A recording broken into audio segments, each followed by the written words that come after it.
Hello guys, magandang tanghali sa inyong lahat. So, dahil naihatid na namin si Chingching sa school, so pagbalik namin, dumaan muna kami dito sa milk tea shop.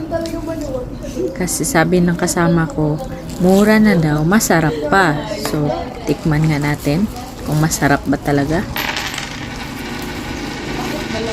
Shake muna natin. So, ayan. Tikman natin. Parang matabang ata. Shake muna natin. Haluin muna natin ng maayos. Tikman ulit.